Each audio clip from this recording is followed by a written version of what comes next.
అధ్యాయం మీరే చెప్పాలి.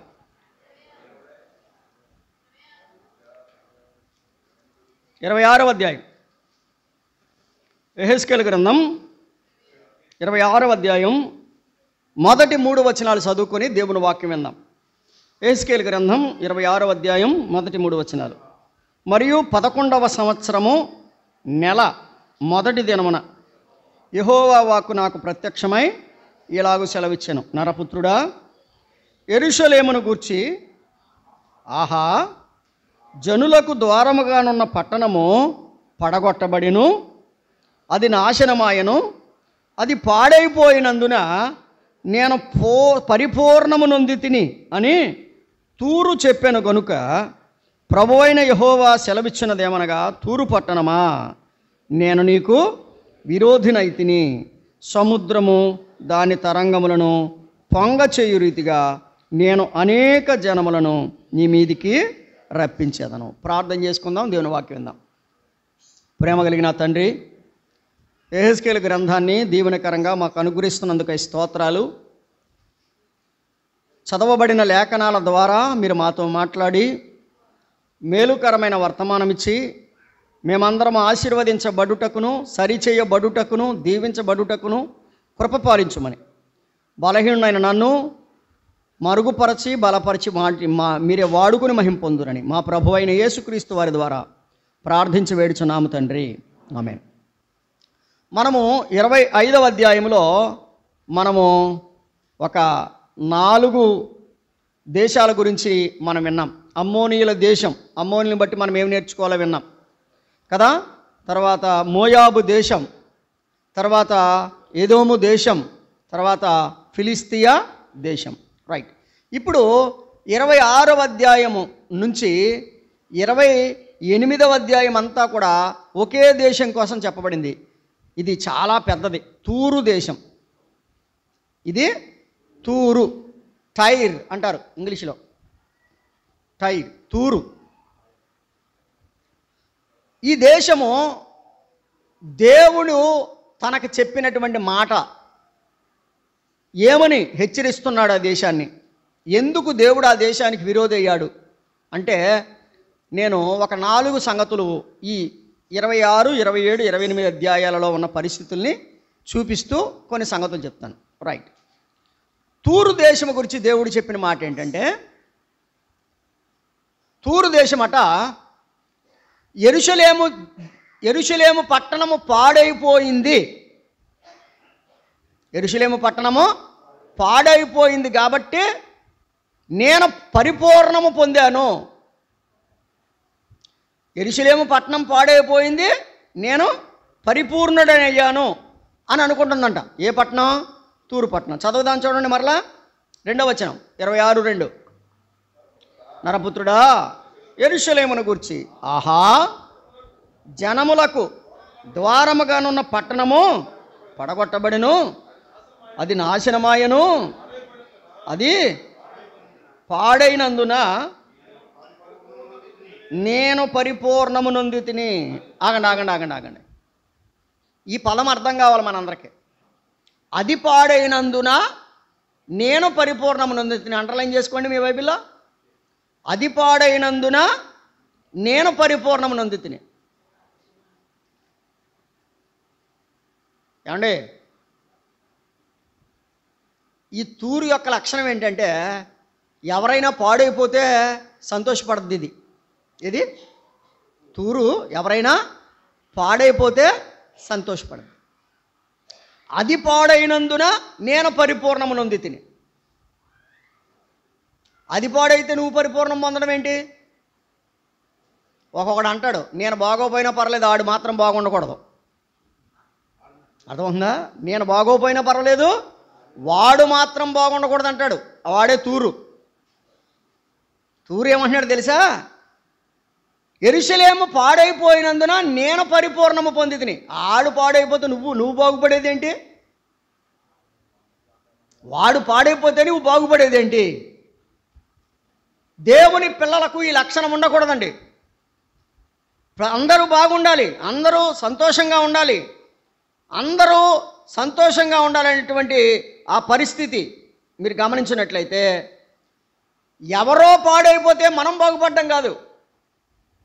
అప్పుడప్పుడు అంటూ ఉంటారు కొంతమంది, ఆడొచ్చి ఇల్లు మీద పడితేనే కానీ ఈడు బాగుపడలేదని, ఆడిదంతా వచ్చి ఈడి మీద పడితేనే కానీ ఈడు బాగుపడలేదంట. అంటే అక్రమంగా సంపాదించుకుని బాగుపడడం అనేది దేవునికి ఇష్టం లేదు. గుర్తుపెట్టుకోండి. నీ చేతుల కష్టం ద్వారా నువ్వు బాగుపడాలి. నీ చేతుల కష్టం ద్వారా నువ్వు పరిపూర్ణుడు కావాలి. ఇక్కడ అంటున్నాడు, యెరూషలేము పాడైపోయింది, నేను పరిపూర్ణ అయ్యానంట. ఏమంటే దాని వెనకున్న అసలు అర్థం చెప్పమంటారా? దాని వెనకున్న అసలు అర్థం చెప్పమంటారా? ఏదేమైనా పాడైపోవడమే నాకు కావాలి. అర్థమైందా? ఏదేమైనా వాడు పాడైపోవడమే నాకు కావాలి. సాతానుగాడు ఏమనుకుంటున్నాడు తెలుసా? ఏది ఏమైనా వాడు నరకంలో పడడమే నాకు కావాలి. ఏది ఏమైనా వాడు నాశనం అవ్వడమే నాకు కావాలి. తూరు కూడా అది ఎటువంటి వాడే. వాడు పాడడం ద్వారా నేను పరిపూర్ణం అవ్వడం ఏంటి అంటే అర్థం చేసుకోండి, తూరు ఒకరి బాగును కోరుకునేది కాదు. తూరు ఒక బాగును కోరుకునేది కాదు. నువ్వు ఎలా ఉన్నావు? దీన్ని మన భాషలో ఏమంటారంటే, మన భాష అచ్చమైన గోదావరి జిల్లాల భాష, పచ్చ ఓర్చని వాళ్ళు. ఏం ఓర్చని వాళ్ళు? పచ్చ ఓర్చకపోవడం అంటే ఏంటి? వాడు పచ్చగా ఉంటే నువ్వు చూడలేవు. వాడు బాగున్నాడు అనుకో, ప్రభువా వాడిని దీవించావు, నన్ను కూడా దీవించావు అడుగు, తప్పేం లేదు. కానీ వార్చకపోవడం వల్ల నువ్వేం పరిపూర్ణుడవు కాలేవు. మనం నిజానికి ఎవరో పాడైపోయి మనం పరిపూర్ణం అవ్వాలని కోరుకోకూడదు. మనం ఎలా పరిపూర్ణం కావాలి అంటే, ఏమండి, పరిపూర్ణత పొందాలంటే ఏమండి, యేసు ప్రభు వారు చెప్పారు ఒక మాట. అరే అబ్బాయి, పరిపూర్ణత డబ్బులో ఉండదు, పరిపూర్ణత దానగుణంలో ఉంది అని చెప్పాడు. పరిపూర్ణత దేనిలో ఉంది? మత్తయి సువార్త 19వ అధ్యాయం 21వ వచనం. మత్తయి సువార్త 19వ అధ్యాయం 21వ వచనం ఏమని వ్రాయబడింది? అందుకు యేసు, నీవు పరిపూర్ణుడగుటకు కోరిన ఎడల పోయి నీ ఆస్తిని అమ్మి బీదలకిమ్ము, అప్పుడు పరలోకమందు నీకు ధనము కలుగును, నీవు వచ్చి నన్ను వెంబడించుమని అతనితో చెప్పాను. నీవు పరిపూర్ణుడు అవ్వాలంటే ఏం చేయాలి చెప్పండి? నీవు పరిపూర్ణుడు అవ్వాలంటే ఏం చేయాలి? నువ్వు కొంత నష్టపోవాలి. తూరేమంటుంది? ఎదటోడు నష్టపోవాలి అంటుంది. కానీ దేవుని పిల్లలు ఏమనాలి? నేను నష్టపోయినా పర్లేదు, నా ప్రక్కవారు బాగుండాలి. కొన్నిసార్లు మనం నష్టపోవచ్చు, కానీ ప్రభు మనల్ని ఖచ్చితంగా పైకెత్తుతాడు, అందులో సందేహం లేదు. నీవు పరిపూర్ణుడగుటకు కోరిన ఎడల నీ ఆస్తిని అమ్మి బీదలకి, అంటే దాని అర్థం ఏంటి? నువ్వేం ఉంచుకోకు, నువ్వు దేశదిమ్మర అయిపో అని కాదు దాని అర్థం. అవసరాల్లో ఉన్నవారికి నీ ఆస్తి ఉపయోగపడాలి. పోగెడుతున్నావు, డబ్బు పోగెడుతున్నావు, అమాంతంగా ఏదో సమస్య వస్తుంది, ఇదంతా పొట్టుపోద్ది. ఒకసారి జపాన్లో అనుకుంటా భూకంపం వచ్చింది. జపాన్లో భూకంపం వచ్చింది. భూకంపం వస్తే ఒక బ్యాంక్ మేనేజర్ మీద బీమ్ పడిపోయిందంట. బ్యాంక్ మేనేజర్ మీద ఏం పడింది? బీమ్. అంటే భూకంపం అంటే ఆటోమేటిక్గా పడిపోద్ది కదా, పడిపోయింది. పడిపోతే ఒక వ్యక్తి వచ్చాడు. ఈయన అంటున్నాడంట, అరే బాబు, ₹1,00,00,000 ఇస్తాను, నన్ను బతికించు. ఎన్ని రూపాయలు ఇస్తాను? ₹1,00,00,000 ఇస్తాను, బతికించు. అవతల వాడు వచ్చిన వాడు ₹1,00,00,000 ఇచ్చుకుని బతికించగలరా? బతికించలేడు. వీడు బాధ ఎలాగుందంటే, ఒరే 2 కోట్లు ఇస్తాను, బతికించు. ఎన్ని ఇస్తాను? 2 కోట్లు ఇస్తాను, బతికించు. అలా అంటూ చనిపోయాడట. ఇంచుమించుకు ₹5 కోట్ల వరకు నేను ఇస్తానని చెప్పి అలా బ్లీడింగ్ అయిపోయింది, అంటే నడుము సగం విరిగిపోయిందో ఏంటో, మరి ఏం జరిగిందో తెలీదు. తల మాత్రం ముందుకు కనబడుతుంది, చనిపోయాడట. ఎన్ని కోట్లు ఉన్నాయి ఆయన దగ్గర? చాలా ఉన్నాయి. అన్ని కోట్లు ఇస్తానన్నాడంటే ఇంకా ఉండే ఉండాలి. కానీ వినండి, ఈ కోట్లన్నీ బాగున్నప్పుడు ఎవరికైనా వాడేవా? నో. ప్రమాదం వచ్చినప్పుడు మాత్రం ఎన్ని అయినా బయటికి తీస్తాం. అక్కడ తీసి, ఇక్కడ తీసి, అది తీసి, ఇది తీసి. కొంచెం బాగుండగానే ప్రక్కవారికి సహకారంగా ఉండండి, దీనులకు సహకారులుగా ఉండండి. లేకపోతే రోడ్డు ప్రక్కన ఇబ్బంది పడుతున్న వారికి ఆహారాన్ని అందించండి, వస్త్రాలు ఇవ్వండి, మీకు తోచిందే మీరు చేయండి. నేను మొన్న ఒక వీడియో చూశాను, చాలా చలించిపోయాను అన్నమాట, మామూలుగా కాదు. ఒక సహోదరుడికి 2 కాళ్ళు లేవు, 3 చక్రాల బండి మీద వెళ్తున్నాడు. ఒక సహోదరుడికి 2 కాళ్ళు లేవు, 3 చక్రాల బండి మీద వెళ్తున్నాడు. 3 చక్రాల బండి మీద వెళ్ళి ఒక సెంటర్కి వెళ్ళి అతను నిలబడగానే ఇంచుమించుగా ఒక 20-30 మంది భిక్షకులు ఆయన దగ్గరికి వచ్చి నిలబడ్డారు. ఆ 3 చక్రాల బండికి ముందు ఖాళీ ఉంటుంది కదా, అందులోంచి ఒక ప్యాకెట్ తీసిస్తున్నాడు వాళ్ళకి.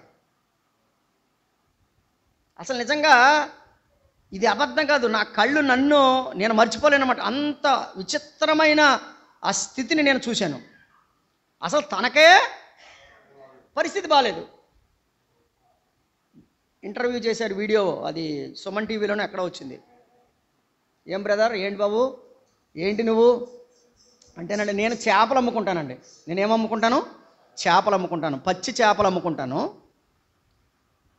వారంలో వచ్చినటువంటి నా రాబడిలో నా ఖర్చులు పోను వారానికి 2 సార్లు నేను ఇలాగున భిక్షకులకి ఏమిస్తాను? ఆహారము ఇస్తాను. ఎవడు గొప్పోడు చెప్పండి, ఎవడు గొప్పోడు చెప్పండి. హ్యాట్స్ ఆఫ్ చెప్పాలన్నమాట. ఎందుకో తెలుసా? ఆ దాన గుణం. ప్రభు అందుకే అన్నాడు, ఇదిగో నిన్ను వలె నీ పొరుగు వారిని ప్రేమించుము. తూరటువంటిది కాదు, పక్కోడు పోతే మంచిది. మందుల షాపుడు దండం పెట్టుకుంటాడంట రోజును. ఎవడో మందుల షాపుడు దండం పెట్టుకుంటాడంట. దేనికి? ఇవాళ మందులు ఎక్కువ అమ్ముడు అవ్వాలని. అంటే దాని అర్థం ఏంటి? ఇండైరెక్ట్గా అర్థమవుతుందా? సర్వే జన సుఖనోభవంతి కాదు. తూరు లక్షణం గమనిస్తున్నారా? నువ్వు పరిపూర్ణుడవు కావాలంటే ఏం చేయాలి? నీకున్న దాన్ని అమ్మి. అంటే దాని అర్థం ఏంటంటే నీవు ఎంతో కొంత నీ వైపు నుండి ఇతరులకు సహకారిగా ఉండాలి. ప్రభు ఏమన్నాడంటే అక్కడ అలాగ కొంత సహకారం చేయలేదు, మొత్తం చేయమని చెప్పాడు. ఎందుకంటే నీవు అమ్మేసి నాతో వచ్చాయి, ఈ లోకము శాశ్వతం కాదు, నేనున్నాను నీకు, నాతో వచ్చాయి, నన్ను వెంబడించు. ఈ లోకంలో నువ్వెంత పోగొట్టుకున్నావో అంతగా నేను రెట్టింపు నేను నీకు ఇస్తాను అని చెప్పాడు. పరిపూర్ణత ప్రభువుని వెంబడించడంలో ఉంది, పరిపూర్ణత ఇతరులకు సహకారం చేయడంలో ఉంది. నేను అంటాను, నువ్వు ఎంత పరిపూర్ణుడవో నీ సహాయాన్ని బట్టి చెప్పొచ్చు. నువ్వెంత పరిపూర్ణుడవో దేవుని నువ్వు ఎంతగా అనుసరిస్తున్నావో, దేవుని ఎంతగా వెంబడిస్తున్నావో దాన్ని బట్టి చెప్పొచ్చు. రైట్. రెండవది, పరిపూర్ణత పొందాలంటే దేవుని వాక్యంలో గలతీ పత్రికలో అపోస్తలుడైన పౌలు గలతీయుల్ని హెచ్చరిస్తూ మాట్లాడాడు. ఒక మాట చూడండి, గలతీయులకు రాసిన పత్రిక 3వ అధ్యాయం 3వ వచనం. గలతీ పత్రిక 3వ అధ్యాయం 3వ వచనం. మీరింత అవివేకులైతిరా, మొదట ఆత్మానుసారముగా ఆరంభించి ఇప్పుడు శరీరానుసారముగా పరిపూర్ణులగుదురా. అయితే మనం పరిపూర్ణత ఎందులో పరిపూర్ణులం కావాలి? మనం ఆత్మానుసారమైన విషయాలలో పరిపూర్ణులం కావాలి. గలతీలంట మొట్టమొదటి దేంట్లో ప్రారంభించారంట? ఆత్మానుసారంగా ప్రారంభించారు. అంటే జనవరి నెల అనమాట. అదవుతుందా? ఆత్మానుసారంగా ప్రారంభించిన వాడు జనవరి నెలని. బాబు ఇవాళ మొదటి వారం రా బాబు వెళ్ళాల మందిరానికి. ఏదేమైనా మొదటి నెల అసలు మానకూడదురా అనుకుంటాడు. మెల్లమెల్లగా నెలలు గడుచుతూ ఉండే కొద్ది ఏమైపోతుంది? గలతీలు కూడానంట ఆత్మానుసారంగా ప్రారంభించారంట. మెల్లమెల్లగా ఎలా మారిపోయారు వారు? శరీరానుసారులుగా మారిపోయారు. తూరు ఎవరో తెలుసా? శరీరానుసారుడు. తూరు శరీరానుసారుడు. ఏమండి, దేవుడు తూరుని ఏమన్నాడో తెలుసా? రండి, 26వ అధ్యాయం 2వ వచనం.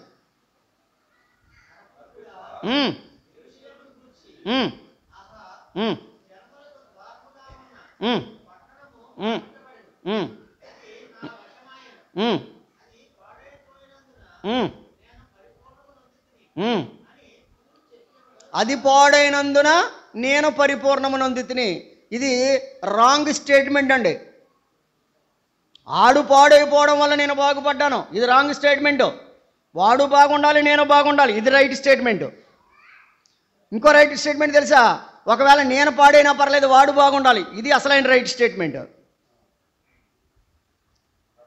యేసుప్రభు వారు చేసింది అదే కదా. తాను మరణించినా మనమందరం బాగుండాలని కదా.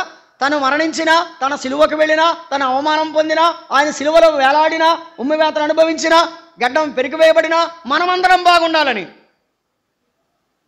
కానీ తూరు అలా కాదు. వాడు పాడయ్యాడు కాబట్టి నేను బాగుపడ్డాను. జాగ్రత్త. అటువంటి వారు ఎవరైనా ఉంటే తూరుకు దేవుడు ఒక హెచ్చరిక చేస్తున్నాడు. ఏమని చేస్తున్నాడు చూడండి, 3వ వచనం. ప్రభువు అయిన యెహోవా సెలవిచ్చినది ఏమనగా, తూరు పట్టణమా, చాలు అంతే. తూరు పట్టణమా, నేను ఎవరిని నీకు? ఎవరికి విరోధి దేవుడు? పక్కోడు పాడైపోయినా నేను బాగుపడుతున్నానని అనుకునేవాడికి దేవుడు విరోధి. యెరూషలేము పాడైపోయింది, నేను బాగుపడ్డాను.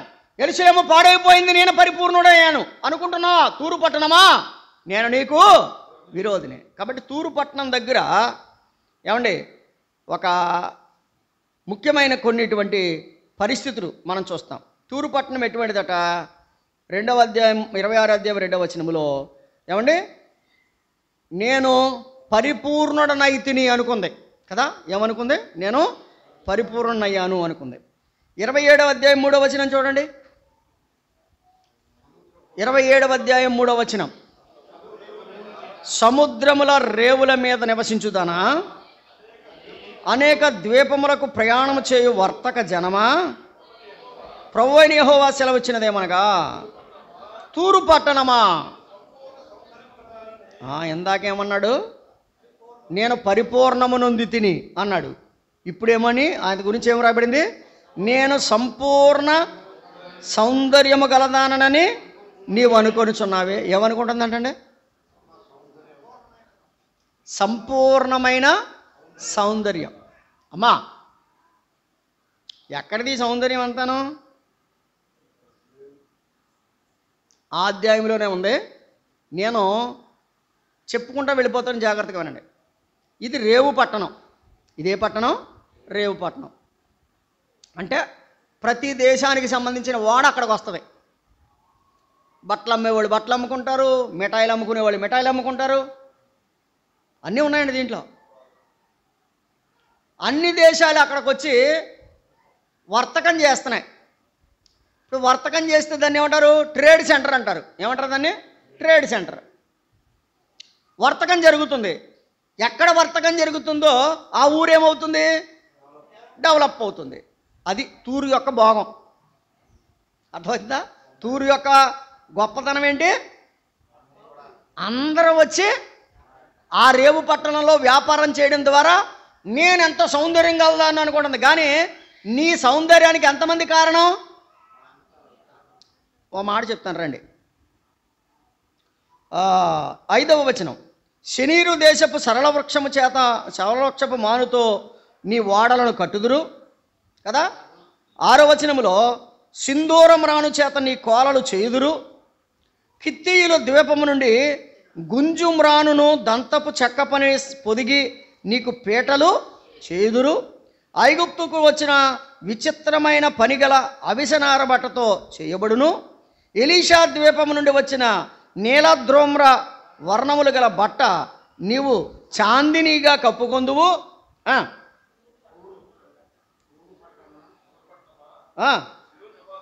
ఉమ్, ఇలా చెప్పుకుంటూ ఇదిగో తర్షీషు వారు చూడండి 12వ వచనం చూడండి. నానా విధములైన సరుకులు నీలో విస్తారముగా ఉన్నందున తర్షీషు వారు నీతో వర్తకము చేయుచు వెండియు ఇనుమును తగరమును సీసమును ఇచ్చి నీ సరుకులు కొనుక్కుంటారు. వస్తు మార్పిడి పద్ధతి. వాళ్ళు నీకు కావలసిన ఇనుము తగరము వెండి నీకు ఇస్తారు, నీ దగ్గర ఉన్న వస్తువులు వారు తీసుకుంటారు. ఓకేనా? అంత మాత్రమే కాదు, 12వ వచనం, గ్రేకీయులను తోబాలు వారును మెషకు వారును నీలో వర్తక వ్యాపారము చేయుచు నరులను ఎత్తడి వస్తువులను ఇచ్చి నీ సరుకులు కొనుక్కుంటారు. వాళ్ళ దగ్గర ఎత్తడి తయారవుద్దంట, అజ్రంలాగా. ఇప్పుడు మనకు అజ్రం, అప్పుడు గ్రీకు వారు తోబాలు వారు మెషకు వారు ఎత్తడి వస్తువులు తయారు చేసేవారు. అంత మాత్రమే కాదు, జనాలను కూడా అమ్మేసేవారంట. మనుషుల్ని ఎత్తడిని అమ్ముకుని నీ దగ్గర నుంచి ఏం పట్టుకెళ్తారు? వస్తువులు. వాళ్ళకి కావలసినటువంటి వస్తువులు నీ దగ్గర నుంచి పట్టుకెళ్తారు. 16వ వచనం, 16వ వచనం చాలా మీరు ఇంటికి వెళ్ళి చదువుకోండి. నీ చేత చేయబడిన వివిధమైన వస్తువులు కొనుక్కున్నటకై సిరియనులు నీతో వర్తకము చేయుదురు. వారు పచ్చరాళ్ళు, ఉదారంగు నూలుతో చేయబడిన చీరలు, అభిషనార బట్టలు, పగడములు, రత్నములు ఇచ్చి నీ సరుకులు కొనుక్కుంటారు. మనకందరికీ యోధావారు స్పెషల్. యోధావారు స్వీట్లు ఎక్కడి నుంచి వచ్చినాయి అనుకుంటున్నారు? యోధావారి దగ్గర నుంచి వచ్చినాయి. చూడండి 18వ వచనం, అలాగ 17వ వచనం, మరియు యోధావారును ఇశ్రాయేలు దేశస్థులను నీలో వర్తక వ్యాపారము చేయుచు మిన్నీతు గోధుమలను మిఠాయిలను తేనెయు తైలమును గుగ్గులమును ఇచ్చి ఎంతమందిని ఇన్ని సరుకులు అట్టుకొచ్చేస్తున్నప్పుడు నువ్వు వ్యాపారం చేసి నువ్వు బాగుపడకపోతే ఏమవుతా? యోధావారు ఏం మిఠాయిలు తెస్తున్నారు, ఇంకొకడేమో ఇనుము పట్టుకొస్తున్నాడు, ఇంకొకడేమో తగరం పట్టుకొస్తున్నాడు, ఇంకొకడేమో ఇత్తడి పట్టుకొస్తున్నాడు, ఏమండి ఇంకొకడేమో వస్త్రాలు పట్టుకొస్తున్నాడు. వీడందరూ కూడా వచ్చి ఎక్కడ వ్యాపారం చేస్తున్నారు? నీ రేవు పట్టణంలో వ్యాపారం జరుగుతుంది. కాకినాడ తెలుసా మీకు అందరికీ? కాకినాడ పేరు అసలు పేరు కాకినాడ కాదంట, కోకనాడ అంట. కోకనాడ. కోకలు అమ్మేవారంట. ఏమమ్మేవారు? ఓడలు వచ్చి అక్కడ కోకలు అమ్మేవారు. కోకలను అమ్మేది కాబట్టి కోకనాడ. కెనడా లాగా పీస్ఫుల్గా ఉంటుంది కాబట్టి కెనడా. అంటే కెనడా వాళ్ళు ఎక్కువ మంది ఉన్నారు అక్కడ. కెనడియన్ బాప్టిస్ట్ చర్చ్ వాళ్ళు అక్కడ ఉన్నారు. కెనడియన్ చర్చెస్ ఉన్నాయి, కెనడియన్ బాప్టిస్ట్ మిషన్ ఉంది, కెనడియన్ స్కూల్స్ ఉన్నాయి. కాబట్టి కెనడా వారు ఎక్కువగా ఉండేవారు కాబట్టి కెనడా. ఈ రోజున కాకినాడ. అర్థమైందా? కోకలు అమ్మారు కాబట్టి కోకనాడ. ఇప్పుడు ఇంతకు అర్థమైంది. ఇప్పుడు తూరు ఏంటి? తూరుకున్నటువంటి గొప్పతనం ఏంటి? తూరుకున్న సౌందర్యం ఏంటి? నిజానికి తంద కాదు ఆ సౌందర్యం. అనేక దేశముల వారు అక్కడికి వచ్చి వర్తకం చేస్తాను. నేను అంటాను, ఒక్క మాట చెప్తాను, నేను ఇక్కడ నిలబడ్డానంటే ఇది నా గొప్పతనం కాదు, అనేక మంది నాకు సహాయం చేయబట్టి ఇక్కడ నేను నిలబడ్డాను. నువ్వు నిలబడ్డావంటే నీ గొప్పతనం కాదు, నీకు నీ తల్లిదండ్రులు ఎంతోమంది సహాయం చేయరు కాబట్టి నువ్వు నిలబడ్డావు అంతే. అయినంత మాత్రం నేను గొప్ప అనుకుంటే ఎలాగా? కాదండి, మనం అసలు ఎవ్వరం కూడా గొప్పవాళ్ళం కాదు. ఎంతోమంది మనకు సహకారం చేస్తే ఇక్కడికి వచ్చాను. నేను అంటాను, ఎంతోమంది రైతులు పండిస్తే ఈరోజు నేను తిన్నాను. ఎంతోమంది రైతులు వస్త్రాలకు సంబంధించిన పత్తిని పండిస్తే నా బట్టలు వేసుకుంటున్నాను కదా. నాకు ఎవరితోనూ సంబంధం లేదు. నేను పెద్ద గొప్పవాడిని అంటే అందరూ సహాయ నిరకారం చేస్తే నీకు కనీసం మెతుకు కూడా దొరకదు. నీకు చూసుకో. రైతులు, వర్తకులు, ఏమండి డ్రైవర్సు కదా, ఏంటి ఎంతో సరుకులను మోసుకుని రాత్రులనక పగలనక వాళ్ళు డ్రైవింగ్ చేసుకుని ఒక చోట నుంచి ఇంకో చోటకి ఎవరిని వద్దనుకుంటామండి మనం? అందరూ మనకు సహాయం చేశారు కాబట్టి ఈ రోజున మనం ఈ స్థితిలో ఉన్నాం. కాబట్టి ఏ ఒక్క వ్యక్తిని మనం తీసివేయడానికి వీలు లేదు. అయితే ఇక్కడ తూరు ఏమనుకుంటుందంటే అందరూ వర్తకం చేయడం ద్వారా నేను గొప్ప ఉన్నాయని అనుకోవట్లా, నా సౌందర్యం నా గొప్పతనం అనుకుంటుంది. ఈ మధ్య కొంతమంది నాకు తెలుసు, వాళ్ళు అంటారు నేను చాలా గొప్పవాడిని అంటారు. నువ్వు గొప్పవాడివే కాదంట్లా, కానీ నీ గొప్పతనం వెనక ఎంతమంది ఉన్నారో తెలుసా? అది మర్చిపోయారు. లారీల మీద రాస్తున్నారు ఈ మధ్య, గతం మరవకని. ఏం రాస్తున్నారా? గతం మరవకు. మర్చిపోకండి గతం. మనకు సహకరించిన వారిని ఎప్పటికీ మర్చిపోకూడదు. అందువల్ల తూరు ఏమనుకుంటుందంటే, నేను సంపూర్ణ సౌందర్యము గలదని నేను అనుకుంటున్నాను. ఇప్పుడు రండి 28వ అధ్యాయానికి వచ్చేయండి. 27లో చదువుకున్నాం కదా, 28కి వచ్చేయండి. 28 వరకు వీడి బాధే, వీడి గొడవ అంతా, తూరువాడే. 28వ అధ్యాయం 2వ వచనం. నరపుత్రుడా, తూరు అధిపతితో ఇలాగు ప్రకటింపుము, ప్రభువుకు యెహోవా సెలవిచ్చినదేమనగా, గర్విష్ఠుడవై. చాలు. ఏమొచ్చేసింది? ఎందుకు వచ్చింది గర్వం? బోళ్ళంత వ్యాపారం జరిగిపోతుంది నీ దగ్గర, కన్ను మిన్ను కానట్లా, డబ్బు వచ్చి పడిపోతుంది. ఏమొచ్చేసింది? గర్వం. స్నేహితులారా, తూరుతో చెప్తున్నాడు, నీవు గర్విష్ఠుడవై. అక్కడ గర్వంతో ఆగిపోతే వదిలిపోనండి, ఇంకా ముందుకు వెళ్ళిపోయాడు. తర్వాత వచ్చిన చదవండి. నేను ఎవరినే? నేను ఒక దేవతనే. దేవత అంటే ఏంటి? ఏమండి, దేవత అంటే ఏంటి చెప్పాలి? ఆరాధ్య దైవం అంట. విజయ్ కుమార్ గారు చెప్తున్నారు. నాకు మేకపోతున్నాయి అంటది, అంతేనా? దేవత అంటే ఏంటి? రైట్, ఏమీ లేదండి. దేవత అంటే ఏం కాదు, తనను పూజించమని కోరుకునేది దేవత. అర్థమవుతుందా? తనను రైట్. ఇప్పుడు ఎప్పుడైతే ఒక వ్యక్తికి ధనం పెరిగిందో గర్వం పెరుగుతుంది. గర్వం పెరిగిన తర్వాత ఏమనుకుంటాడంటే, అందరూ వచ్చి నాకు నమస్కారం చేయాలి. ఇది దేవత లక్షణం. అందరూ వచ్చి ఏం చేయాలి? లేరా అటువంటి వాళ్ళు? ఎందుకు లేరు?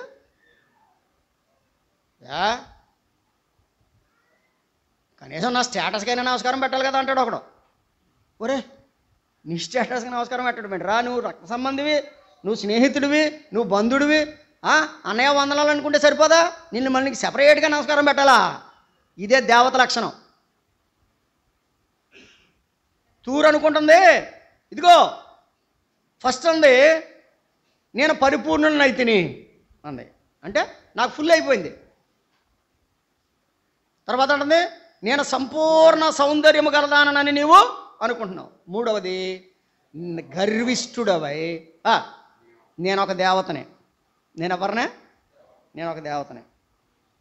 ఈ దేవత అంతా ఏం కోరుకుంటుందో తెలుసా? రానవండి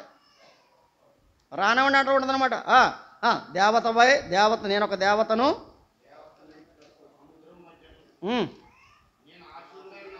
నేను ఎక్కడున్నాను? సముద్రము మధ్య ఆసీనుడనై ఉన్నాను అని నీవు అనుకొనుచున్నావు. అక్కడ ఇంకొక మాట చెప్పాడు, నీవు దేవుడవు కాక. ఎవరు నువ్వు? నీవు దేవుడవు కాక మానవుడు. అందరం గుర్తుపెట్టుకోండి, మనము దేవుళ్ళమా మానవులమా? మరి కొంతమంది దేవుళ్ళు అయిపోయారండి ఈ మధ్య.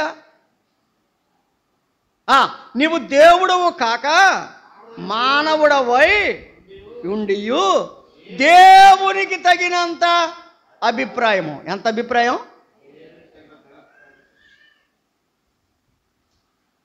దేవునికి తగినంత అభిప్రాయం. ఈ లక్షణం ఎవరిది? ఏమండి, ఈ లక్షణం ఎవరిది? దేవత లక్షణం. అందుకనే 28వ అధ్యాయంలో సాతానుగాడి గురించి చెప్పబడింది. 28వ అధ్యాయంలో సాతానుగాడి గురించి చెప్పబడింది. 12వ వచనం. నరపుత్రుడా, తూరు రాజును గురించి అంగలార్పు వచనం ఎత్తి ఎలాగూ ప్రకటించను. ప్రభువైన యెహోవా సెలవిచ్చినది ఏమనగా, పూర్ణ జ్ఞానమును సంపూర్ణ సౌందర్యమును గల కట్టడమునకు మాదిరివి, దేవుని తోటయగు ఏదేనులో ఉంటివి. మాణిక్యము, గోమేధికము, సూర్యకాంతమణి, రక్తవర్ణపు రాయి, సులిమాను రాయి, మరకతము, నీలము, పద్మరాగము, మాణిక్యము అను అమూల్యమైన రత్నములతోనూ బంగారముతోనూ నీవు అలంకరింపబడి ఉన్నావు. నీవు నియమింపబడిన దినమున పిల్లనగ్రోబులు వాయించువారు నీకు సిద్ధమైతిరి. అభిషేకము నొందిన కెరూబువై. వింటున్నారండి? ఇదంతా ఎవరి కోసం చెప్పబడింది? అభిషేకము నొందిన కెరూబు అంటే సాతానుగాడి కోసం చెప్పబడింది. సాతానుగాడి కొరకు చెప్పబడింది. సా తూరు పట్టణాన్ని ఎవరితో పోలుస్తున్నాడు? సాతాను గడితో పోలుస్తున్నాడు. కాబట్టి నేను సాతాను గురించి ఇవాళ చెప్పలేను, ఎందుకంటే సాతాను గురించి పెద్ద పాఠమే ఉంది, మరల వారం చెప్పుకుందాం. Okay, right. సాతాను అభిప్రాయం చూడండి. ఏమన్నాడు? అభిషేకమునందిన 14వ వచనం, అభిషేకమునందిన కెరూబువై ఒక ఆశ్రయముగా నీవు ఉంటివి, అందుకే నేను నిన్ను నియమించితిని, దేవునికి ప్రతిష్ఠింపబడిన పర్వతముల మీద నీవుంటివి, కాలుచున్న రాళ్ల మధ్యను నీవు సంచరించుచుంటివి. నీవు నియమింపబడిన దినము మొదలుకొని పాపము నీయందు కనబడు వరకు ప్రవర్తన విషయములో యథార్థవంతుడవుగా ఉంటివి. 16వ వచనం, అయితే నీకు కలిగిన విస్తారమైన వర్తకము చేత, అదండి తూరు పట్టణానికి ఉండే మరో లక్షణం ఏంటి? లోపల అన్యాయం అంట. ఎక్కడ అన్యాయం? పైకి వందనాలు, లోపల అన్యాయం.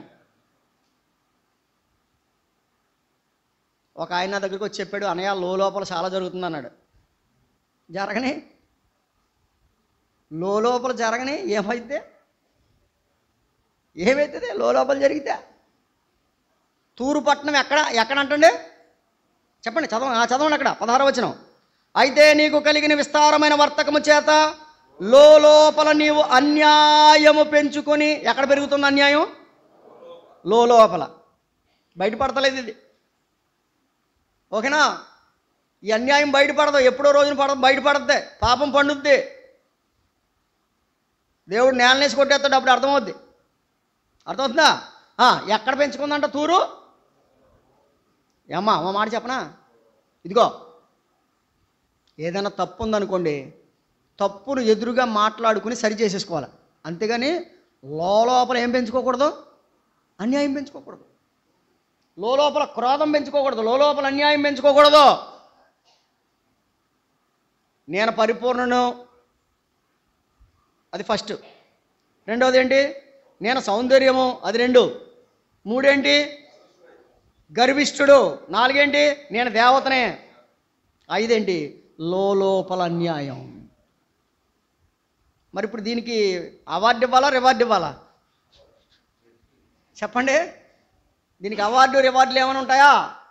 ప్రభువు చెప్తున్నాడు, ప్రతివాడు తాను జరిగించిన క్రియల చొప్పున ప్రతివానికిచ్చుటకు నేను సిద్ధపరిచిన జీతము నా యొద్ద ఉన్నది. తూరు పట్టణానికి దేవుడిచ్చినటువంటిది ఏంటంటే, నువ్వు లోపల అన్యాయము పెంచుకున్నావు. ఏం పెంచుకున్నావు?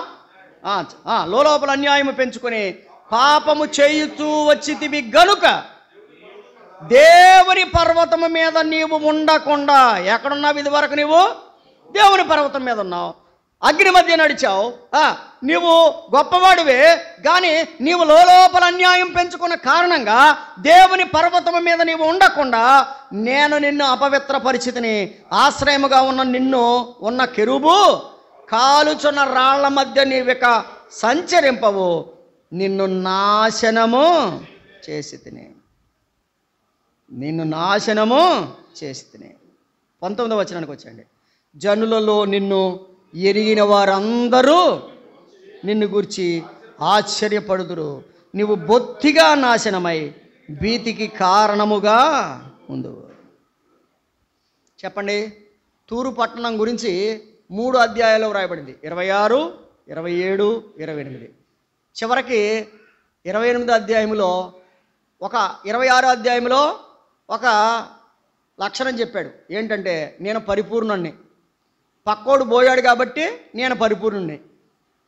27వ అధ్యాయంలో మరొక లక్షణం చెప్పాడు, నేను సంపూర్ణ సౌందర్యం గలదాన్ని, పక్కోడు నీ దగ్గరికి వచ్చి వర్తకం చేశాడు కాబట్టి నీకు ఆ సౌందర్యం వచ్చింది. 28వ అధ్యాయంలో చెప్పాడు, నీవు గర్విష్ఠుడవు, నీవు దేవతలా మారిపోయావు. చివరికి నువ్వేమైపోయావు తెలుసా?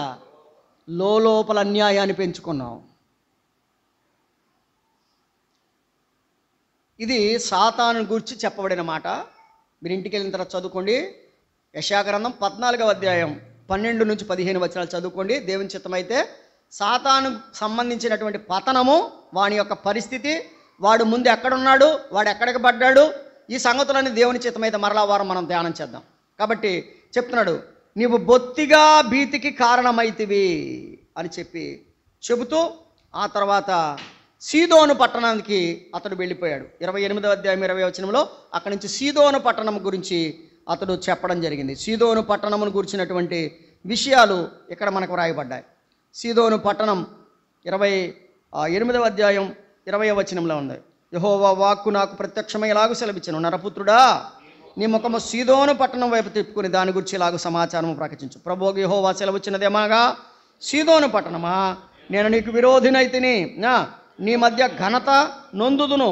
నేను దాని మధ్య తీర్పు తీర్చుచు దాన్ని బట్టి నన్ను పరిశుద్ధపరచుకొనగా నేను యెహోవానై ఉన్నానని వారు తెలుసుకొందురు. నేను యెహోవానని వారు తెలుసుకున్నట్లు తెగులును రక్తమును వారి వీధులలోనికి పంపించుదును. నలుదిక్కులా దాని మీద వచ్చు ఖడ్గము చేత వారు హతులగుదురు.